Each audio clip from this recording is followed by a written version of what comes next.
الله الرحمن الرحيم ظهر الفساد في البر والبحر بما كسبت أيدي الناس ليذيقهم بعض الذي عملوا لعلهم يرجعون رب اشرح لي صدري ويسر لي أمري واحلل عقدة من لساني يفقهوا قولي. സ്നേഹമുള്ള സത്യവിശ്വാസികളെയും വിശ്വാസികളെയും അല്ലാഹുവിന്റെ വിധിവിലക്കുകൾ അനുസരിച്ച് ജീവിക്കണമെന്ന് എന്നോടെന്ന പോലെ നിങ്ങളെയും ഉണർത്തുകയാണ്, വസിയ്യത്ത് ചെയ്യുകയാണ്. ജീവിതത്തിൽ എല്ലായ്പ്പോഴും അല്ലാഹുവിന്റെ വിധിവിലക്കുകളെ പാലിച്ചുകൊണ്ട് ഹലാലിനെയും ഹറാമിനെയും തിരിച്ചറിഞ്ഞുകൊണ്ട് ജീവിക്കാൻ, സർവോപരി ലോകത്തോട് വിട പറയുമ്പോൾ ലാ ഇലാഹ ഇല്ലല്ലാഹ് മുഹമ്മദുർ റസൂലുള്ളാഹ് എന്ന കലിമ ഷഹാദത്ത് ചൊല്ലി വിട പറയാൻ അല്ലാഹു നമ്മെ തൗഫീഖ് ചെയ്യുമാറാകട്ടെ. നമ്മുടെ എല്ലാ നല്ല ഉദ്ദേശങ്ങളെയും അല്ലാഹു പൂർത്തീകരിച്ചുമാറാകട്ടെ. നമ്മളിൽ നിന്ന് മൺമറഞ്ഞു പോയ ആളുകൾക്ക് അല്ലാഹു റഹ്മത്തും മഗ്ഫിറത്തും നൽകി അനുഗ്രഹിക്കുമാറാകട്ടെ. പ്രിയപ്പെട്ടവരെ, ഇന്ന് ജൂൺ 5. സാധാരണ നിലയിൽ സ്കൂളുകളെ സംബന്ധിച്ചിടത്തോളം വളരെയേറെ പ്രാധാന്യത്തോടെ സ്കൂൾ തുറന്നത് കൊണ്ട് തന്നെ ആചരിക്കുന്ന, ഉത്ബോധിപ്പിക്കുന്ന ഒരു പ്രാധാന്യം ജൂൺ 5 അത് നാം ജീവിക്കുന്ന ഈ ലോകത്തെ കുറിച്ചും അതിന് ചുറ്റുമുള്ള പരിസ്ഥിതിയെ കുറിച്ചും കൃത്യമായി അവബോധം ഉണ്ടാക്കലാണ് ജൂൺ 5 പരിസ്ഥിതി ദിനം കൊണ്ട് ഉദ്ദേശിക്കുന്നത്. പ്രത്യേകിച്ചും ഈ സമയം ഒരു മഴക്കാല സമയം കൂടിയാകുമ്പോൾ നമ്മുടെ വിവിധ ഡിപ്പാർട്ട്മെന്റുകളിൽ നിന്ന് റെഡ് അലർട്ടും ഓറഞ്ച് അലർട്ടും യെല്ലോ അലർട്ടും ഒക്കെ പുറപ്പെടുന്ന ഈ സമയത്ത് പരിസ്ഥിതിയെ കുറിച്ചും പരിസ്ഥിതിയുടെ പരിപാലനത്തെ കുറിച്ചും മാറി വരുന്ന കാലാവസ്ഥയെ കുറിച്ചും ഒക്കെ വിശ്വാസി എന്നുള്ള നിലയിൽ നമുക്കും ചില ചിന്തകൾ ഉണ്ടാവേണ്ടതുണ്ട്, ബോധങ്ങൾ ഉണ്ടാവേണ്ടതുണ്ട് എന്നതാണ് ഇന്നത്തെ സന്ദേശം. നല്ലത് കേൾക്കാനും അത് ജീവിതത്തിൽ പകർത്താനും അല്ലാഹു തആല തൗഫീഖ് ചെയ്യുമാറാകട്ടെ. പ്രിയപ്പെട്ടവരെ, അല്ലാഹു നമുക്ക് നൽകിയ അനുഗ്രഹങ്ങളിൽ ഒന്നാണ് നമുക്ക് ഈ പച്ചപ്പിൽ ജീവിക്കാൻ കഴിയുക എന്നത്. അല്ലാഹുവിന്റെ ഏറ്റവും വലിയ നിഅമത്താണ് ഈ ഭൂമുഖത്ത്, ഈ പ്രപഞ്ചത്തിലെ ഭൂമി എന്ന ഈ ഒരു ഏരിയയിൽ താമസിക്കാൻ അനുമതി നൽകിയ അല്ലാഹുവിന്റെ ഈ മഹത്തായ അനുഗ്രഹത്തെ നമുക്ക് എങ്ങനെയാണ് വിശുദ്ധ ഖുർആനിന്റെയും റസൂലുള്ളാഹി സ്വല്ലല്ലാഹു അലൈഹി വസല്ലമയുടെയും വാക്കുകളിലൂടെ, പ്രവർത്തനങ്ങളിലൂടെ വിലയിരുത്താൻ കഴിയുന്നത്? വിശുദ്ധ ഖുർആൻ മനുഷ്യന് ചെയ്ത ഏറ്റവും വലിയ അനുഗ്രഹമായിട്ടാണ് നിങ്ങൾക്ക് ഈ ഭൂമിയിലുള്ളതിനെ കീഴ്പ്പെടുത്തി തന്നു എന്ന് വളരെ കൃത്യമായി സൂറത്തുൽ ജാസിയയിൽ വളരെ കൃത്യമായി നമ്മോട് പറയുന്നത്. നിങ്ങൾക്ക് ജീവജാലങ്ങളെ, സസ്യജാലങ്ങളെ, ഈ പ്രപഞ്ച അഖിലത്തെയും നിങ്ങൾക്കായി കീഴ്പ്പെടുത്തി തന്നിരിക്കുന്നു.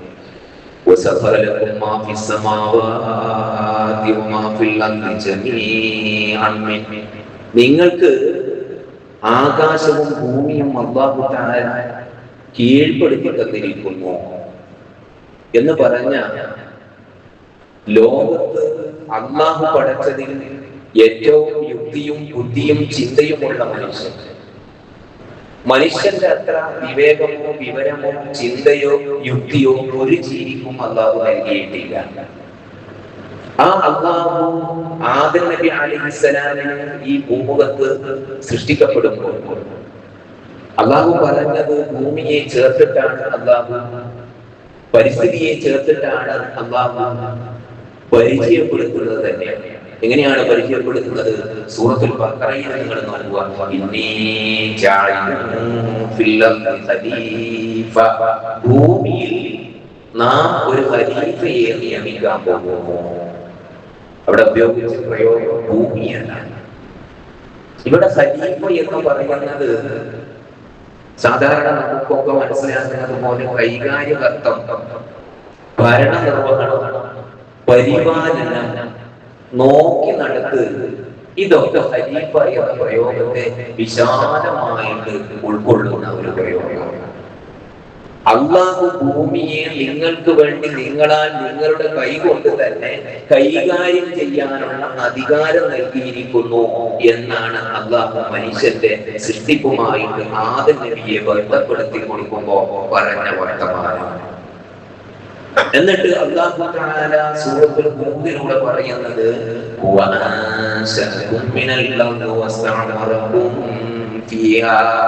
ആ ഭൂമിയിൽ വെച്ച് നിങ്ങളെ സൃഷ്ടിക്കപ്പെടുകയും അവിടെ തന്നെ നിങ്ങൾക്ക് ആ ഭൂമിയുടെ പരിപാലന ചുമതല നൽകിയിരിക്കുകയും ചെയ്യുന്നു.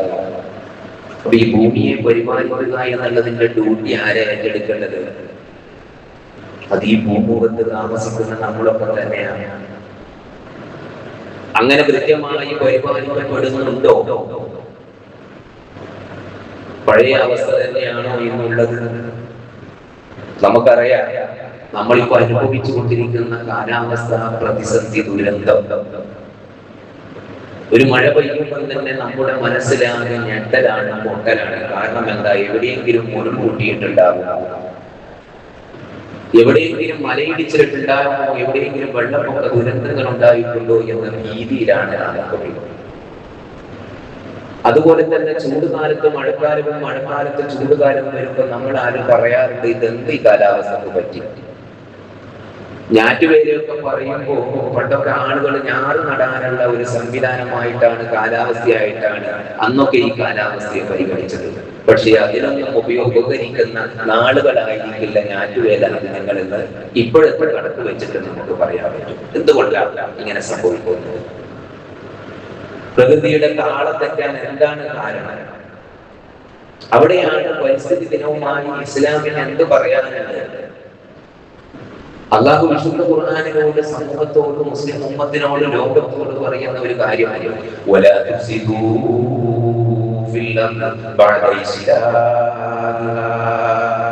നിങ്ങൾ ഭൂമിയിൽ നല്ല രീതിയിലാണ് ഞാൻ സംവിധാനിച്ചത്. ആ ഭൂമിയെ നിങ്ങളായിട്ട് ഫസാദാക്കരുത്, കുഴപ്പമുണ്ടാക്കരുത്, ഭൂമിക്ക് തകരാറ് പറ്റരുത്.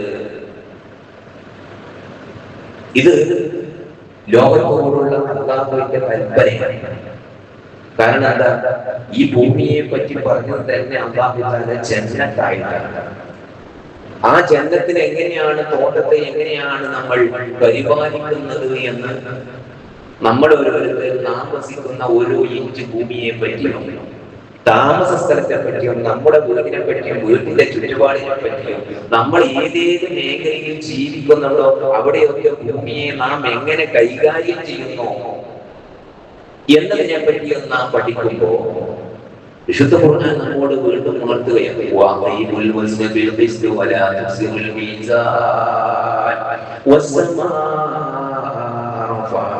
ووضع الميزان ألا تطغوا في الميزان وأقيموا الوزن بالقسط ولا تخسروا الميزان. ഭൂമിയെ നല്ല ബാലൻസ് തന്നെയാണ് നാം ശ്രദ്ധിച്ചത്. പർവ്വതങ്ങളായിട്ട്, ചെരിവുകളായിട്ട്, മലകളായിട്ട്, കൊടുമുടികളായിട്ട്, താഴ്ന്ന പ്രദേശങ്ങളായിട്ട്, ഉയർന്ന വിധാനങ്ങളായിട്ട് നാം വിഭാവനം ചെയ്ത ഈ ഭൂമിയെ നിങ്ങൾ JCB കൊണ്ട് മറിക്കല്ലേ, ഭൂമിയുടെ താളം തെറ്റിക്കല്ലേ എന്ന ഈ പറഞ്ഞതിന്റെ അർത്ഥം. അങ്ങനെ സംഭവിച്ചാൽ അല്ലാഹു പറയുന്നുണ്ട് ബഹറൽ ഫസാദു ഫിൽ ബർരി വൽ ബഹ്രി ബിമാ കസബത് അയ്ദിന്നാസ് ലിയുദീഖുഹും ബഅദല്ലദീ അമിലു ലഅല്ലഹും യർജിഊൻ. ഭൂമി കുഴപ്പത്തിലാണ്. എങ്ങനെയെന്നറിയോ? ബിമാ കസബത് അയ്ദിന്നാസ്. അള്ള വിചാരിച്ചതോ അള്ളാന്റെ പ്രവർത്തനം കൊണ്ടോ അല്ല, മറിച്ച് ജനങ്ങളെ സൃഷ്ടിക്കുന്ന ആളുകള് ഉണ്ടാക്കുന്ന ദുരന്തം കൊണ്ടാണ് എന്നാണ് വിശുദ്ധ ഖുർആൻ പറയുന്നത്. അങ്ങനെ സംഭവിച്ചാൽ അവര് പ്രവർത്തിച്ചതിന്റെ അനന്തരഫലം അവരാസ്വദിക്കുക തന്നെ ചെയ്യുക എന്ന് പറഞ്ഞാൽ അതിന്റെ ബാക്കി നിങ്ങൾ അനുഭവിച്ചോളൂ. എന്നിട്ടെങ്കിലും ഒരു ഓർമ്മപ്പെടുത്തലായി നിങ്ങൾ മടങ്ങി വന്നേക്കാം എന്നാണ് വിശുദ്ധ ഖുർആൻ പറയുന്നത്. നമ്മുടെ വയനാട് കഴിഞ്ഞ പ്രാവശ്യം ദുരന്തം ഉണ്ടായപ്പോ ചില വിലയിരുത്തലുകൾ അവിടെ നടക്കുന്നത് എന്തുകൊണ്ടാണ് സംഭവിച്ചത്. അതേപറ്റിയുള്ള വിലയിരുത്തലിൽ ഒരു ഭാഗം നമ്മൾ ശ്രദ്ധിക്കേണ്ട ഒരു വിലയിരുത്തലുണ്ട്. അവിടെ പറഞ്ഞത് അവിടുത്തെ കുറെ ഏരിയകൾ മണ്ണടിച്ചിട്ട് നിരപ്പാക്കിയിട്ടുണ്ട്. ഒരുപാട് റിസോർട്ടുകൾ ഉണ്ടായ ഒരു ഏരിയയാണത്. പ്രകൃതിക്ക് തന്നെ താളം തെറ്റുമെന്ന ദുരന്തം വരാൻ സാധ്യതയുണ്ട് എന്ന് പോലും റിപ്പോർട്ടുകൾ ആ ഏരിയയിൽ വെച്ച് കിട്ടിയിരുന്നു എന്ന റിപ്പോർട്ടുകളൊക്കെ ആ സമയത്ത് വായിച്ചാൽ ഓർക്കുകയാണ്. പ്രിയപ്പെട്ടവരെ, റസൂലുള്ളാഹി സ്വല്ലല്ലാഹു അലൈഹി വസല്ലം ഈ ഭൂമിയെ പരിപാലിച്ചതിനെ പറ്റിയുള്ള ഒരുപാട് ചരിത്രങ്ങൾ നമുക്ക് വായിക്കാൻ കഴിയും. മദീനയിൽ നഖീഖ് എന്ന് പറയുന്ന ഒരു ഏരിയ ഉണ്ടായിരുന്നു. ആ ഏരിയയിൽ അവിടെ ജീവിക്കുന്ന ജന്തുജാലങ്ങൾക്ക് നമ്മളിപ്പോ ഈ ഫോറസ്റ്റ് ഏരിയ എന്ന് പറയാറുണ്ട്, സംരക്ഷിത ബന്ദിപ്പൂർ ആന സംരക്ഷണം, അവിടെയൊക്കെ രാത്രി വാഹന സഞ്ചാരം പറ്റില്ല, മൃഗങ്ങൾക്ക് ബുദ്ധിമുട്ടാകുന്നതുകൊണ്ട് അങ്ങനെ ഒരു റിസർവ് ഏരിയ റസൂലുള്ളാഹി സ്വല്ലല്ലാഹു അലൈഹി വസല്ലമയുടെ കാലഘട്ടത്തിൽ മദീനയിൽ ഉണ്ടായിരുന്നു എന്ന് പറയുമ്പോൾ പരിസ്ഥിതിക്ക് എന്തുമാത്രം പ്രാധാന്യം നൽകിയിട്ടുണ്ട്. എന്തിനേറെ യുദ്ധം ചെയ്യുമ്പോൾ സഹാബത്തിന് കൊടുത്ത നിർദ്ദേശം നിങ്ങൾ മരം വെട്ടരുതെന്നാണ്. ശത്രുപക്ഷത്തിന്റെ ഏരിയയിലാണെങ്കിൽ പോലും ചെടികളോടോ മരങ്ങളോടോ സ്ത്രീകളോടോ നിങ്ങൾ അവർക്ക് ആ പരിസ്ഥിതിക്ക് ഒരു ബുദ്ധിമുട്ടും ഉണ്ടാക്കാൻ പാടില്ല. അവരുടെ കായ് ഫലങ്ങൾക്ക് ഒരു കുറവും വരുത്താൻ പാടില്ല എന്ന് റസൂലുള്ളാഹി സ്വല്ലല്ലാഹു അലൈഹി വസല്ലം നിർദ്ദേശം നൽകിയിട്ടുണ്ട്. ഇതിന്റെ എത്രയോ അപ്പുറമാണ് അബൂബക്കർ റളിയല്ലാഹു അൻഹുവിന്റെ കാലത്തും ഉമർ റളിയല്ലാഹു അൻഹുവിന്റെ കാലത്തും ഒക്കെ ഇസ്ലാമിക ലോകത്തിന്റെ വിസ്തൃതി കൂടി വന്നപ്പോൾ സംഭവിച്ചത് എന്നതാണ്. ഉമർ റളിയല്ലാഹു അൻഹു ആരുടെ കയ്യിലാണോ തരിശായി കിടക്കുന്ന ഭൂമിയുള്ളത്, ആ ഭൂമിയിൽ കൃഷി ചെയ്തിട്ടില്ലെങ്കിൽ ആരാണോ കൃഷി ചെയ്യുന്നത് അവരിലേക്ക് ആ ഉടമസ്ഥന്റെ ഭൂമി പോലും മാറ്റപ്പെടുന്നു എന്ന് പറയുമ്പോ നിങ്ങൾ ആലോചിച്ച് നോക്കിയാൽ നമ്മുടെ ഭൂമിയിൽ നമ്മൾ കൃഷി ചെയ്തിട്ടില്ലെങ്കിൽ അത് വേറെ ആളുടെ പേരാണ് ആധാരത്തിലുണ്ടാവുക. അപ്പൊ എത്രമാത്രം ഭൂമികൾ തരിശായി നമുക്കുണ്ടോ അത്രയും കുറ്റങ്ങൾ നമ്മൾ സഹിക്കേണ്ടി വരും. ഒരു ഭൂമി പോലും കൃഷി ചെയ്യാതെ ഒരു സ്ഥലം പോലും ഒഴിച്ചു വിടുന്നത് ഇസ്ലാമിക ദൃഷ്ട്യാ അവിടെ മറ്റൊരു കൃഷി ചെയ്യുന്നുണ്ടെങ്കിൽ അത് നമ്മളുടെ അധികാരത്തിൽ വരില്ല എന്ന് പറയുമ്പോ നമ്മുടെ പരിസ്ഥിതിയോട് നമ്മൾ എങ്ങനെയാണ് പെരുമാറുന്നത്, പരിഗണിക്കുന്നത് എന്ന് നമ്മൾ തീർച്ചയായിട്ടും പഠിക്കേണ്ടതുണ്ട്. ഇസ്ലാമിക കാലഘട്ടത്തില് പരിസ്ഥിതി സംരക്ഷണവുമായി ബന്ധപ്പെട്ട് പരിസ്ഥിതിയെ എങ്ങനെ നമ്മുടെ കയ്യിലുള്ള ഭൂമിയെ എങ്ങനെ നമുക്ക് ഭക്ഷ്യയോഗ്യമാക്കാം, എന്ത് കൃഷി ചെയ്യാം, എങ്ങനെ കൃഷി ചെയ്യണം, പരിസ്ഥിതിയെ എങ്ങനെ പരിപാലിക്കണം എന്ന വിഷയത്തെ കുറിച്ച് ആധികാരികമായി കിതാബുൽ ഫലാഹ എന്ന കൃഷി പുസ്തകം എന്ന കൃഷിയെ കുറിച്ചുള്ള കിതാബ് പോലും ഒന്തുലൂസി എന്നറിയപ്പെടുന്ന ഇന്നത്തെ സ്പെയിൻ എന്നറിയപ്പെടുന്ന രാജ്യത്ത് ഇബ്നു അബ്ബാം എന്ന് പറയുന്ന പണ്ഡിതൻ ഒരു ഗ്രന്ഥം പോലും ജൈവ കൃഷിയുടെ പേരിൽ എഴുതി വെച്ചിരിക്കുന്നു എന്ന് പറയുമ്പോൾ പരിസ്ഥിതിയുടെ പ്രാധാന്യത്തെ കുറിച്ച് എന്തുമാത്രം പ്രാധാന്യം നൽകുന്ന മതമാണോ ഇസ്ലാം മതം എന്ന് നമ്മൾ മനസ്സിലാക്കേണ്ടതുണ്ട്. പ്രത്യേകിച്ചും സഹാബത്തിന്റെയും ഖുലഫാഉ റാഷിദുകളുടെയും അമവികളുടെയും അബ്ബാസികളുടെയും കാലഘട്ടത്തിൽ കൃഷിയോഗ്യമായ ഭൂമിയുടെ വിസ്തൃതി വർദ്ധിപ്പിക്കുന്നതിനായി പ്രത്യേക ഡിപ്പാർട്ട്മെന്റ് തന്നെ ഉണ്ടായിരുന്നു. അത് മാത്രമല്ല, കന്നുകാലികൾക്ക് വെള്ളം കൊടുക്കാനും ഭക്ഷണം കൊടുക്കാനുമുള്ള ഇടം തന്നെ നിർമ്മിച്ചു വന്നേ. എന്തിനാണ് ഇത്? ഒന്ന്, ഭൂമിയെ നല്ല രീതിയിൽ പരിസ്ഥിതിക്ക് അനുയോജ്യമായ രീതിയിൽ പരിപാലിക്കണം എന്നതിന്റെ പാഠമാണ് ഇസ്ലാമിക ഭരണാധികാരികളുടെ ഈ പാഠം നമുക്ക് നൽകുന്നത്. എത്രത്തോളം ഭൂമിയെ പരിപാലിക്കാൻ കഴിയും. ഇപ്പൊ നമ്മളെ ഏറ്റവും വലിയ ഒരു സ്റ്റൈൽ എന്ന് പറഞ്ഞാൽ ഒന്നും ഉണ്ടാകാൻ പാടില്ല, ഒരു ചപ്പ് പോലും എവിടെയും കാണാൻ പാടില്ല. നമ്മൾ വീട്ടുമുറ്റത്ത് വിസ്തൃതമായി കിടക്കേണ്ട എന്തൊക്കെ വളപ്പുകളുണ്ടോ, ശരിക്കും പറഞ്ഞാൽ ഓരോ ഇലകളും ഭൂമിയുടെ ആവരണമാണ്. ആ ഇലകൾ കവർ ചെയ്താൽ മാത്രമേ ഭൂമിയുടെ അടിയിൽ എന്തൊക്കെ ഒരു പച്ചപ്പ്, ഒരു ഊഷൻ, നല്ല വളർച്ചയുള്ള മണ്ണായിട്ട് പോലും മാറുകയുള്ളൂ. പക്ഷെ നമ്മൾ എന്ത് ചെയ്യുന്നു? ഇലകളെല്ലാം മുഴുവൻ എടുത്ത് കത്തിച്ച് കളയും. ഇത് നമ്മുടെ ഭൂമിയോട് ചെയ്യുന്ന ദ്രോഹമാണ്. റസൂലുള്ളാഹി സ്വല്ലല്ലാഹു അലൈഹി വസല്ലം പറയുകയാണ്, "മാമിൻ മുസ്ലിമിൻ യഗ്രിസു അർസൻ വയഅകുലു മിൻഹു ഇൻസാനൻ ഔ തയ്റൻ ഇല്ലാ കാനഹു സദഖതൻ ഇലാ യൗമിൽ ഖിയാമ." ഏതൊരു മുസ്ലിമും ഒരു ചെറിയ ചെടിച്ചീട് കിട്ടുന്നുണ്ടെങ്കിൽ, ഒരു പ്ലാന്റ്സ് അല്ലെങ്കിൽ ഒരു വിത്ത് കിട്ടുന്നുണ്ടെങ്കിൽ, അതിലൂടെ കൃഷി ചെയ്യുന്നുണ്ടെങ്കിൽ നമ്മൾ ആദ്യം പറയും ഒന്നും കൃഷി ചെയ്തുകൊണ്ടേ കാട്ടുപന്നിയുടെ വല്ലാത്ത ശല്യ, കുരങ്ങന്റെ ശല്യ. പക്ഷെ ആ കാട്ടുപന്നി തിന്നാലും നമുക്ക് സ്വർഗം കിട്ടുന്നുള്ളത് റസൂലുള്ളാഹി സ്വല്ലല്ലാഹു അലൈഹി വസല്ലം പഠിപ്പിക്കാൻ പ്രിയപ്പെട്ടവരെ. കാരണം എന്താ, അതൊരു മനുഷ്യനോ ജീവിയോ തിന്നാൽ പോലും ഖിയാമത്ത് നാളോളം നമുക്ക് പ്രതിഫലം കിട്ടുന്നതാണ് നമ്മൾ നടുന്ന വിത്ത്, നമ്മൾ നടുന്ന ചെടി എന്ന് റസൂലുള്ളാഹി സ്വല്ലല്ലാഹു അലൈഹി വസല്ലം. എന്തിനേറെ ഇന്ന് ഖിയാമത്ത് നാളാണെന്ന് വിചാരിച്ചോ, അതിനിടെ ലക്ഷണങ്ങളെല്ലാം ഉണ്ടെന്ന് വിചാരിച്ചോ, എന്നാൽ പോലും നടാനുള്ള വിത്ത് ഒരു പ്ലാന്റ്സ് നമ്മുടെ കയ്യിലുണ്ടെങ്കിൽ ഇതാ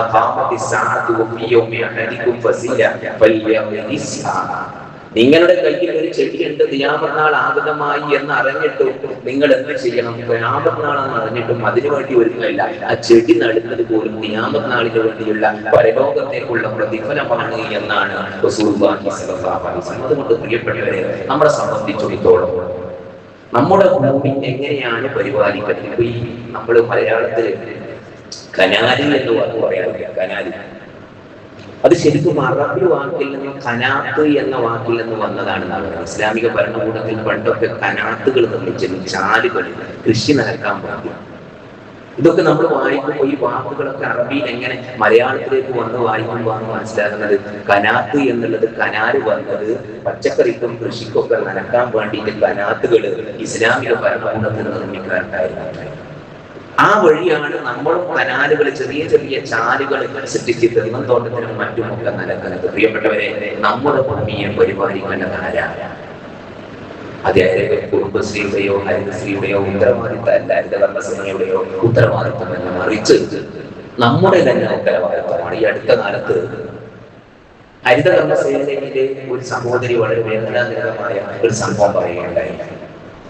പ്ലാസ്റ്റിക് മാലിന്യം ശേഖരിച്ചത് കണ്ടിട്ട് അവിടെ എല്ലാ മാസവും ചെറിയ തുക വാങ്ങാൻ പോകുന്നവര് ഒരു ദിവസം ആ വീട്ടുകാരൻ പറഞ്ഞത്ര, ഇപ്രാവശ്യം എന്റെ പ്ലാസ്റ്റിക് മാലിന്യം തരുന്നില്ല, ഞാൻ ഇത്രയും ഏക്കർ വളമുള്ള ഞാൻ എവിടെയെങ്കിലും വെച്ച് കത്തിച്ചോളാം, നിങ്ങൾക്ക് വേണ്ടി 50 രൂപ നിലവിലേക്കാൻ ഞാൻ നിൽക്കില്ല എന്ന് പറയുകയും അദ്ദേഹം ആ വേസ്റ്റ് എടുത്തിട്ട് നടുമധ്യത്തിൽ വെച്ച് അദ്ദേഹത്തിന്റെ വളപ്പിൽ വെച്ചിട്ട് കത്തിക്കുകയും ചെയ്തത്.